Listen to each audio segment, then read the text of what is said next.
शेतकरी मित्रांनो नमस्कार. शेतकऱ्यांसाठी केंद्र सरकारकडून आणि राज्य सरकारकडून अनुक्रमे पीएम किसान आणि नमो शेतकरी अशा ह्या दोन योजना चालवल्या जातात. याच्यामध्ये दरमहा 500 रुपये शेतकऱ्यांना अनुदान दिलं जातं.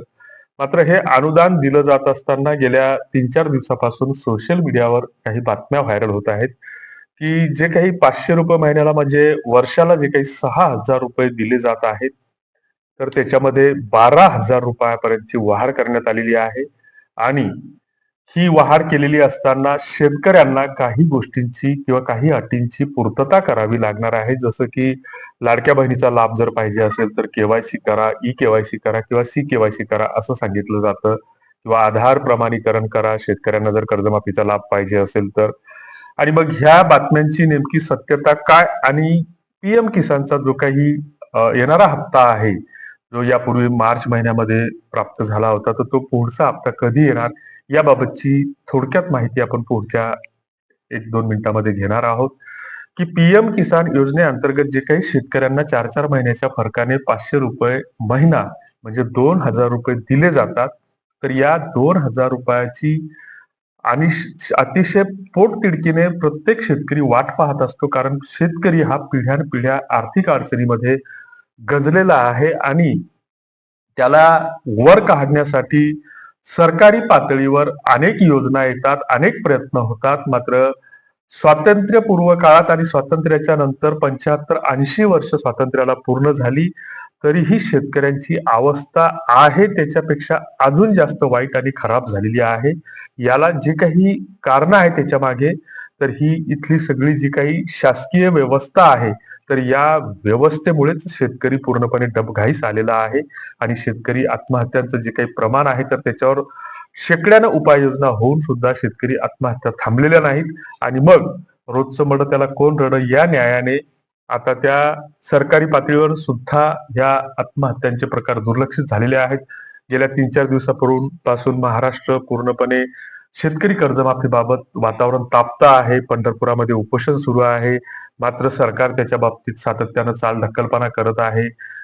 वेळोवेळी वेगवेगळे नियम, निकष मनात येईल तसे बदलत आहे, पुढे आणत आहे. आणि या सगळ्या गोष्टींचा अनुकूल प्रतिकूल प्रभाव हा शेतकऱ्यांच्या जीवनावर होत असतो. आणि अशाच शेतकऱ्यांना आता 12,000 रुपये अनुदान दिलं जाईल अशी एक बातमी चर्चेमध्ये येत आहे. तर ह्या 12,000 रुपयाबाबत जे काही फेब्रुवारीमध्ये राज्य सरकारचा आणि केंद्र सरकारचा जो काही अर्थसंकल्प जाहीर झाला, तर याच्यामध्ये 12,000 रुपयाची घोषणा होईल अशी शक्यता वर्तवली जात होती. की ज्यावेळेस कर्जमाफीची घोषणा झाली, पुण्यश्लोक अहिल्याबाई होळकर नावाने ही कर्जमाफी योजना लागू केली आणि 3 जून पर्यंत तिचा लाभ मिळणं अपेक्षित होतं. मात्र त्याच्यामध्येही सातत्यानं दिरंगाई होत आहे. आणि अशा स्थितीमध्ये जी काही 12,000 रुपये शेतकऱ्यांची वाढ केली जाणार आहे आणि त्याच्यासाठी काही कागदपत्रांची पूर्तता शेतकऱ्यांना करावी लागणार आहे. तर अशी कुठलीही घोषणा नाहीये. 18 जून नंतर पीएम किसानचा जो काही येणारा हप्ता आहे, तर तो वितरित होण्याची शक्यता आहे, ही नाकारता येत नाही. मात्र ज्या दिवशी आपल्या खात्यामध्ये पैसा येईल आणि खात्यातला पैसा विदाऊट बँकेच्या चक्रा मारता सुखासुखी आपल्या खिशात पडेल आणि तो आपल्या वापरात उपयोगात येईल, तेव्हाच आपल्याला त्याचा लाभ मिळाला असं समजायला हरकत नसावी. कारण सरकारकडून निघालेला पैसा खात्यापर्यंत कधी पोहोचेल आणि खात्यात आलेला पैसा तुमच्या खिशात कधी येईल, हे अतिशय अवघड गोष्ट आहे. कारण नोटबंदीच्या काळानंतर तुमची आमची जी काही बँकांची खाती आहेत, तर त्याबाबत बातम्या काही प्रसिद्ध झाल्या होत्या, की तुमचा पैसा तुमचा राहणार नाही. आणि ती गोष्ट खरी आहे, की माणूस मरायला जरी लागला, तरी बँकेतला पैसा तुम्हाला सुखासुखी मिळेल याची शाश्वती कमी आहे.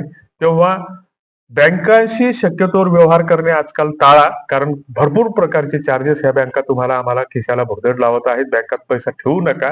हा इकडे कुठेतरी मडक्यात सांधीत कुठेही ठेवा, परंतु बँकेत ठेवू नका असा आमचा सल्ला आहे. तुम्हाला काय वाटतं ते तुमचं मत कॉमेंट बॉक्समध्ये नक्की कळवा. धन्यवाद.